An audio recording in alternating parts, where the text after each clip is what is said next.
এই জন্যে আমি বারবার আপনাদেরকে মনে করে একটা কথা, আমার জীবন থেকে উপলব্ধি করি একটা কথা, যে একমাত্র আল্লাহ ছাড়া এই পৃথিবীতে এবং পরকালে আমাদের আপন বলে কেউ নাই।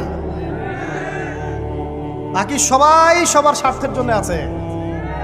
মানুষ মানুষের অবস্থানকেই মূল্যায়ন করে, মানুষ মানুষের অবস্থানকেই মূল্যায়ন করে। আল্লাহ রাব্বুল আলামিন আপনার ভিতরটাকে ভালোবাসেন।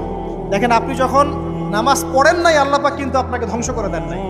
আল্লাহ পরম করুণাময় আপনাকে হেদায়েত দিয়ে নামাজি বানিয়ে দিয়েছেন। জীবনে অনেক পাপ করেছেন, ইনস্ট্যান্ট আল্লাহ পাক শাস্তি দিতে পারতেন, আল্লাহ পাক দেন নাই। আল্লাহ আপনাকে ভালোবাসেন, আল্লাহ আমাকে ভালোবাসেন। আল্লাহ পাকের এই ভালোবাসার ঋণটা শোধ করার জন্য হলেও নামাজি হয়ে যান, আল্লাহর পথে ফিরে আসেন, দিনের জন্য কিছু করেন, দিনের ফিকির করেন, পড়াশোনা করেন। প্রিয় ভাইরা, আল্লাহ পাক তৌফিক দান করুন। দেখুন, এই রিবা থেকে দূরে থাকার জন্য একটা হাদিস যথেষ্ট, যে 4 শ্রেণীর মানুষকে আল্লাহ